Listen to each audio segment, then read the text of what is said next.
به نام خدا. در این جلسه میخوایم پایگاه داده میر والک 2 رو خدمتتون توضیح بدیم. این پایگاه داده یه پایگاه داده ای هست که ارتباط بین ژن و میکروآر‌ان‌ای ها رو در واقع نشون میده که تو دو قسمت مختلف دسته‌بندی شده. یک قسمتش اینه که اون نتایجی هست که شامل اون اطلاعاتی هست که به صورت اکسپریمنتال و آزمایشگاهی تایید شدن و یک قسمت دیگه این است که نتایج در واقع روش‌های محاسباتی یا روش‌های یادگیری ماشین هست که به اصطلاح پیشگویی شدند. به غیر از اینها همچنین در مورد پس‌وی‌ها میتونیم ارتباط بین میکروآر‌ان‌ها و ژن‌ها رو ببینیم و همچنین در مورد ژن آنتولوژی های مختلف اگر نیاز داشتیم در یک ژن آنتولوژی خاص، مثلا در یک بیولوژیکال پروسس خاص، بدونیم که چه میکروآر‌ان‌ای با چه ژنی در ارتباط هست، به این صورت میتونیم از این پایگاه داده استفاده کنیم. برای اینکه این پایگاه داده رو باز بکنیم، کافی است در گوگل میر والک 2 رو تایپ بکنید و همون در واقع لینک اول رو کلیک بکنید. این در واقع سایت میر والک 2 هست که بنیانگذارش در واقع در شهر هایدلبرگ آلمان بنیانگذاری شده. تو قسمت بالا 6 تا منو هست. دو تا اولی رو من خدمتتون عرض میکنم. اولی predicted target module هست که در واقع نتایجی که از این منو میگیرید، از این قسمت ها میگیرید، نتایج حاصل از الگوریتم ها و روش های محاسباتی هست و تاییدیه آزمایشگاهی ندارند. ولی منوی دوم validated target module ها نتایجی که بر ما نشون میدن نتایجی هستن که به صورت اکسپریمنتال و آزمایشگاهی تایید شدن و اینجا ذخیره شدن. خب اینجا من 5 تا کار اصلی که تو میر والک 2 میتونیم انجام بدیم رو خدمتتون عرض میکنم. اولیش اینه که ما یه تعدادی ژن داریم، میخوایم تارگت میکروآر‌ان‌ای اینها رو پیدا کنیم. میخوایم ببینیم که میکروآر‌ان‌ای های هدف ژن ها چیا هستن. خب یه لیستی از ژن داریم. به عنوان مثال من اینجا یه لیستی از ژن آماده کردم. مثلا حالا یه چند تا از این ژن ها رو انتخاب کنم. خب میخوام ببینم میکروآر‌ان‌ای هایی که هدف این ژن ها هستن به اصطلاحی کدوم ها هستن. خب اگر بخوایم نتایجی رو که به صورت اکسپریمنتال تایید شدند و تو آزمایشگاه در واقع تایید شدن اونها رو داشته باشیم، از منوی دوم validated target module جین میکروآر‌ان‌ای تارگت رو انتخاب می‌کنیم.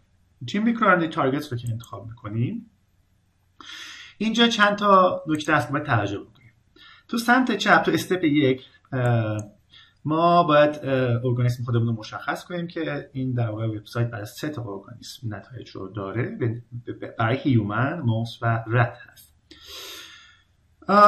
برای مثال تو ارگانیسم هیومن لیست ژن ها رو اینجا وارد میکنیم. حتما اینجا باید مشخص کنیم که این لیستی که وارد میکنیم به چه صورتی هست.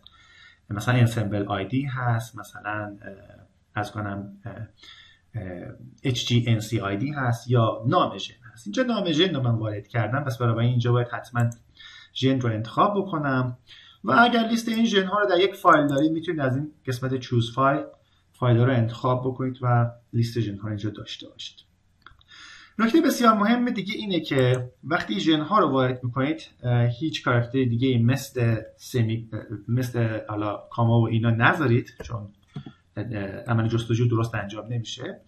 بنابراین حتما بعد از اینکه اسم ژن رو وارد میکنید حتما یک اینتر بزنید که در سطرهای بعدی این اسم ژن ها وارد بشه و از ستون سوم حتما باید مشخص کنیم که در واقع identify type ما چی هست. من official symbol اسم ژن ها رو در واقع وارد کردم، انتخاب میکنم. تو استپ 2 دیگه حالا اون نتایج خروجی های مورد نظر رو میتونید خودتون انتخاب بکنید. من پیشورد دست نمیزنم و توی استپ 3 سرچ رو میزنم. و انتظار دارم که اینجا میکرو هایی که تارگت این ژن ها هستند رو برای من میاره. پس من یه بار دیگه خدمتتون عرض کنم که از منوی ولیدیت تارگت مودول جین میکرو تارگت رو زدم و اسم ژن ها رو زدم و سرچ رو انتخاب کردم. خب اینجا اون چیزی که من میخوام validated gene microRNA interactions هست.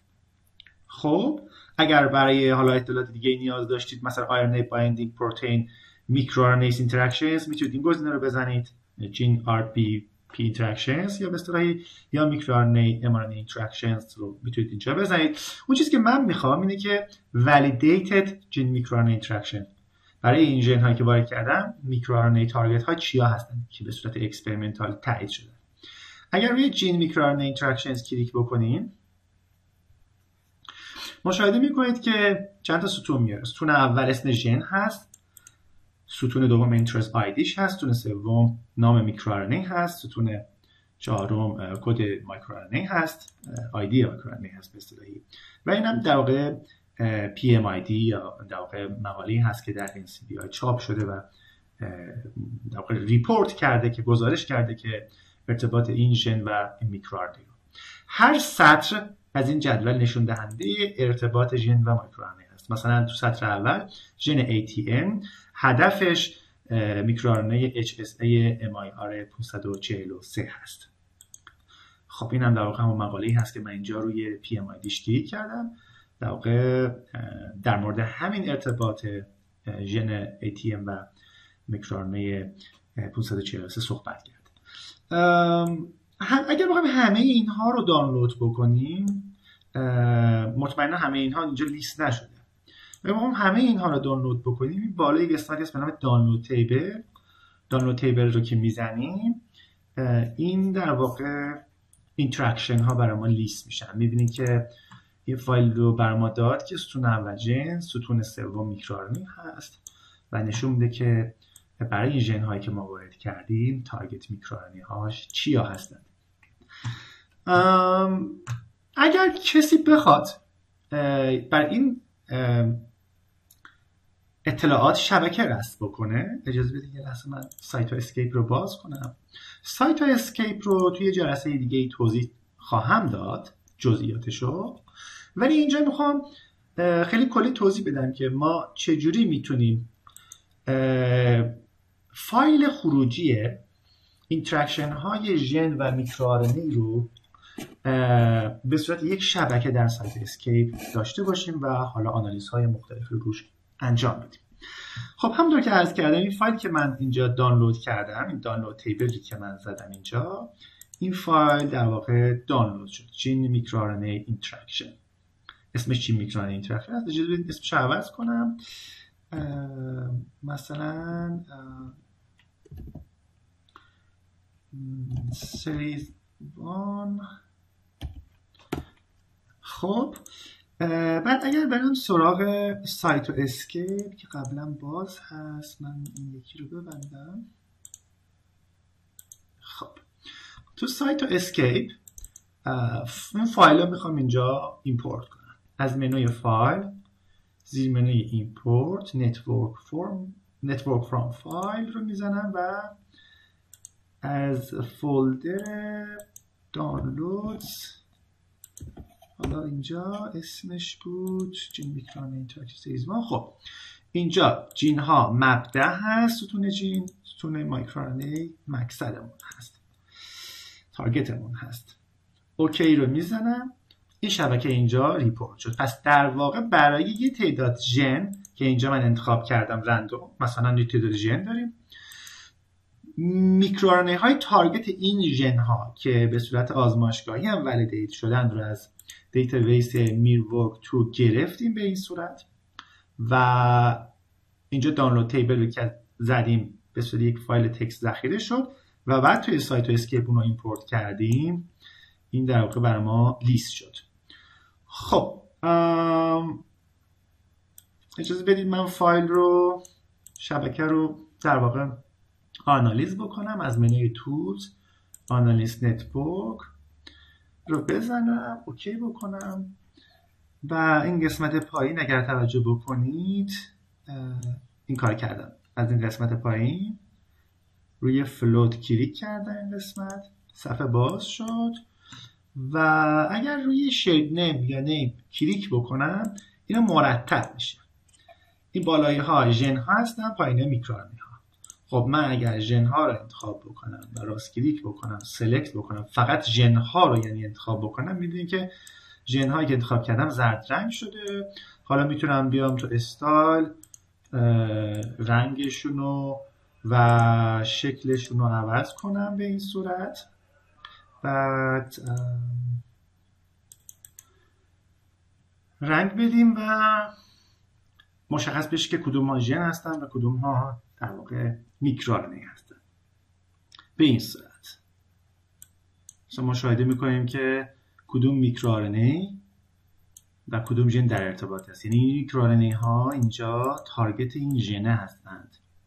خب دیگه زیاد روی این در واقع شبکه بحث نمی کنیم چون بحث ما اینجا کلا شبکه نیست. خب بریم سراغ سایت میربوک2.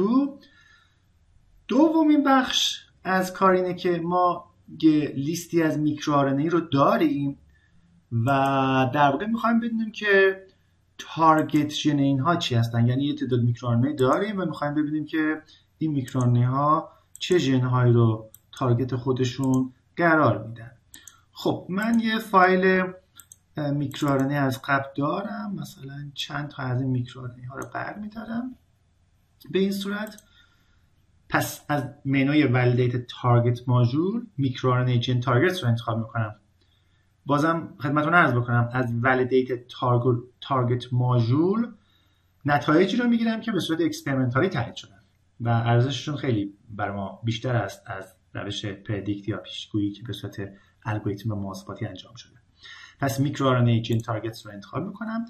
اینجا اسم میکروآرنی ها رو در واقع پیست میکنم، جایگزین میکنم و مثل ژن ها نباید اینا کاما و چیز دیگه ای داشته باشه.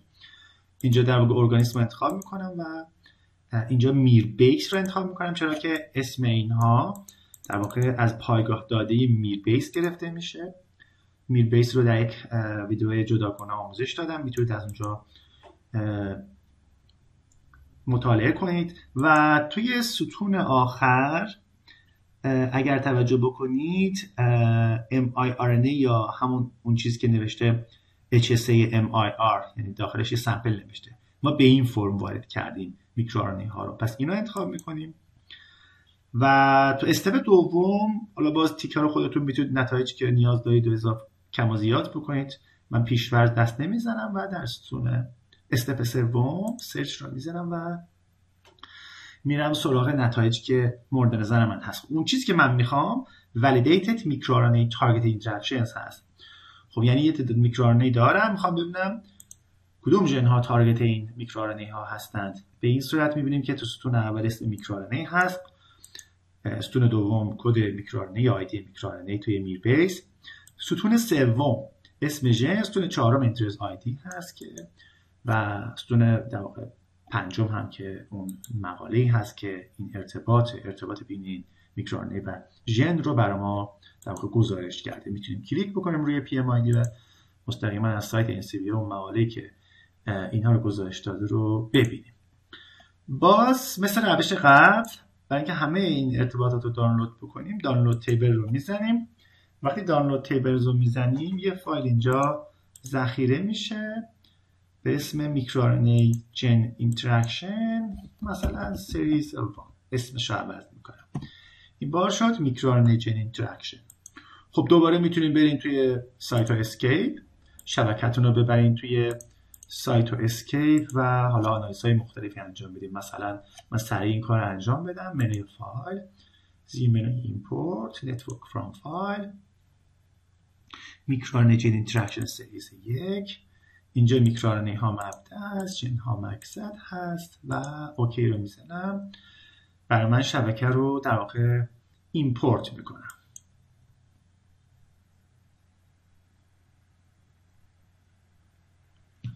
خب یه شبکه بسیار بزرگ، چرا که در واقع اگه فایل رو ببینیم، در واقع این فایل من یه لحظه باز کنم، این فایل بود میکروآرنی جن اینتراکشنز 1. ببینیم که تعداد خیلی زیادی اطلاعات به ما میده. برای این چند تا میکروRNA که ما انتخاب کردیم 1 2 3 4 5 6 7 8 9 10 11 تا میکروRNA که انتخاب کردیم میبینیم کلی تارگت جین برای ما لیست کرده. به این صورت حالا بعداً آنالیزهای مختلف رو میتونید در شبکه‌تون انجام بدید. خب به این صورت پس ما تونستیم با داشتن لیستی از ژن ها تارگت میکروRNA های اونها رو پیدا کنیم و با داشتن لیستی از میکروRNA ها تارگت ژن های اونها رو انتخاب بکنیم. سومین کاری که ما میتونیم انجام بدیم از این سایت اینه که جین میکروRNA پسوی هست.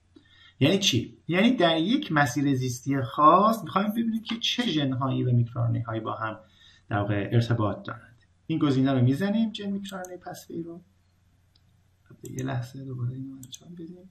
جین میکروRNA پسوی ببندم اینا رو. خب پس جین میکروRNA پسوی رو که میزنم میاد تو این صفحه موجوداتی که تو این قسمت تعریف شده اینها هستن. من هیومن رو انتخاب میکنم. ستون دوم اون دیتابیس که پسوی ها رو میخوایم از اونجا استفاده کنیم کیک پسوی یا بیکی پسوی یا پنتی پسوی 3 تا در واقع وبسایتی هست که ارتباط داره با این سایت میرورک2. کیک پسوی رو انتخاب میکنیم. مثلا میخوایم ببینیم که تو پسوی P50S سیگنالینگ خب پس این پسوی انتخاب میکنم.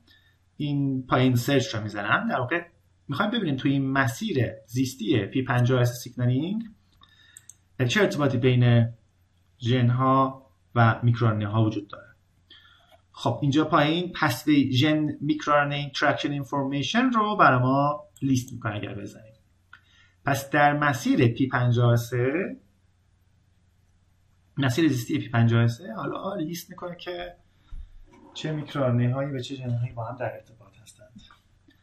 نگاه کنید اینجا قشنگ لیست کرده. گفته پسوی ستون اول پسوی هست. تو کدوم پسوی، کد دسترسیش چیه این پسوی که میتونیم روش کلیک کنیم و توی سایت genome.jp همون در واقع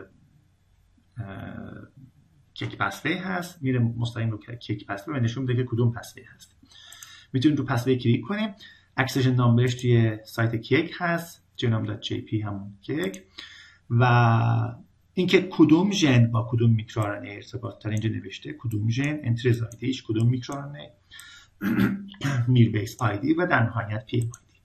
میتونید دانلود تیبل رو بزنید و همه این نتایج رو دانلود کنید. من دانلود تیبل رو زدم. ببخشید. الان نتیجه همه این جدول توی یک فایل برای ما باید دانلود بشه. آره. اینجا پسوی جین میکروRNA رو قشنگ برام یه فایل میده که میگه که تو کدوم مسیر رو مشخص کردیم. تو این پسوی کدوم ژن با کدوم میکروRNA در واقع ارتباط هست. به اصطلاحی کدوم میکروRNA تارگت کدوم ژن هست. ممکنه شما بخواید در مورد یک مسیر زیستی خاصی بحث بکنید و تو یک مسیر زیستی خاصی ارتباط بین میکروRNA ها و mRNA ها رو داشته باشید. به این صورت میتونید مراجعه کنید به این دیتابیس و قشنگ این خروجی رو مشاهده بکنید. چهارمین چیز که میتونیم از این دیتابیس داشته باشیم جین میکروRNA GO تارگتس هست. این هم در واقع خیلی کاربردی میتونه باشه. جین میکروRNA GO تارگتس هست.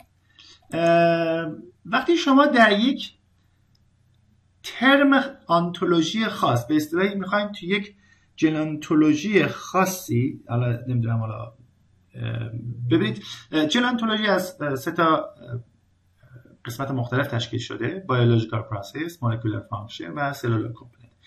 اگر بخوایم تو یکی از اینها بخوایم بدونیم که کدوم میکروRNA تارگت کدوم ژن هست، میتونیم این منو رو انتخاب بکنیم: جین میکروRNA GO تارگتس. خب ستون اول موجود رو انتخاب میکنیم. ستون دوم اون GO ترمتون رو باید مشخص کنید: بیولوژیکال پروسس یا مولکولار فانکشن یا سلولار کامپوننت. مثلا بیولوژیکال پروسس، تو کدوم بیولوژیکال پروسس، کدوم فرایند زیستی شما دنبال اینتراکشن های بین ژن ها و میکروRNA ها هستید.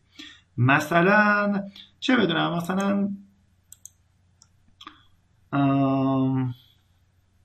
response to iron ion، مثلا چه بدونم. این ترم رو انتخاب میکنیم برای biological process از human، سرچ میکنیم و تو این پایین ورده microRNA target interaction information on selected GOBP biological process، این gerontology هست GO و این هم BP هم biological process هست. لینک رو کلیک میکنیم و اینجا در واقع به ما لیستی از میکروآرن‌ای هایی که تارگت یک ژن هایی هستند در فرآیند زیستی ریسپانس تو آیرون یون برای ما لیست کرده که این همه نتیجه نیست، همه نتیجه داخل لینک دانلود تیبلز هست.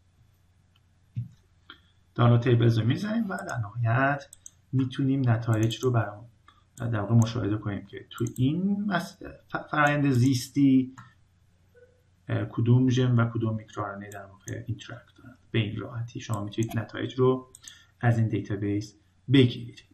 اینا مباحث مهمی بودن که خیلی برای در واقع دوستان ژنتیک یا حالا دوستان که در نیاز دارن به این اطلاعات، این دیتابیس خیلی میتونه جامع باشه. و همچنین شما میتونید جن کلاس تارگت رو هم استفاده کنید به این صورت که شما یک موجود رو انتخاب میکنید، مثلا هومو ساپینس، و یا جین کلاس یا تو پروتئین کلاس، یا نمیدونم حالا تو کلاس ژن ها یا کلاس پروتئین ها، بسته به نیازتون. مثلا جین کلاس رو انتخاب میکنیم، تو کلاس ژن ها هیستون رو انتخاب میکنیم، حالا ببینیم تو این در واقع کلاس چه ارتباطی بین میکروآرن‌ای ها و mRNA ها وجود داره.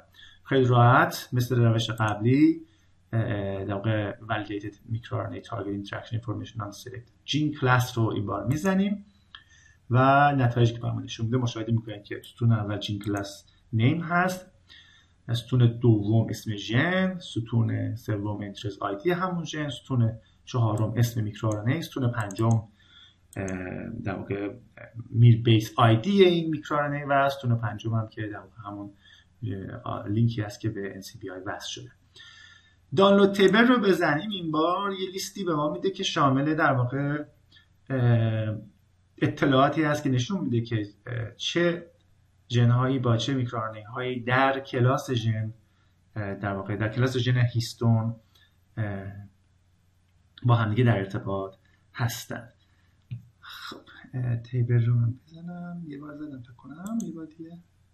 خب کمی طول میکشه تا این بیاد.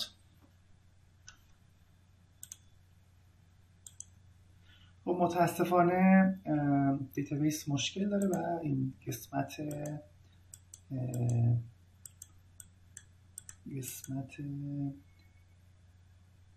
جین کلاس تارگتس رو فعلا برگزاری نمی‌کنم. خب عرض کنم خدمت شما این مباحث که عرض کردم مباحثی بود که در صورت نیاز به این مدل سوالات، تارگت های یک ژن، تارگت میکروآرن‌ای های یک ژن یا تارگت ژن های یک میکروآرن‌ای رو میتونید از این دیتابیس به دست بیارید و حتی همونطور که عرض کردم اگر بخوایم ارتباط بین ژن ها و میکروآرن‌ای ها در یک پسوه خاصی یا در یک ترم ژنانتولوژی خاصی پیدا بکنید و داشته باشید اطلاعاتشو، میتونید از همین سایت میبوکتو استفاده بکنید. در کل هدف من از این جلسه این بود که همین ها رو خدمتتون عرض بکنم و امیدوارم که در ویدیوهای بعدی بتونم سایت ها و ابزارهای مختلف دیگه در این زمینه رو جمع آوری بکنم و به صورت ویدیو در کانال قرار بدم. امیدوارم که این مباحث مفید بوده باشه براتون و ممنون میشم که ما رو سابسکرایب بکنید و به دوستای خودتون معرفی کنید. موفق باشید. خداحافظ شما.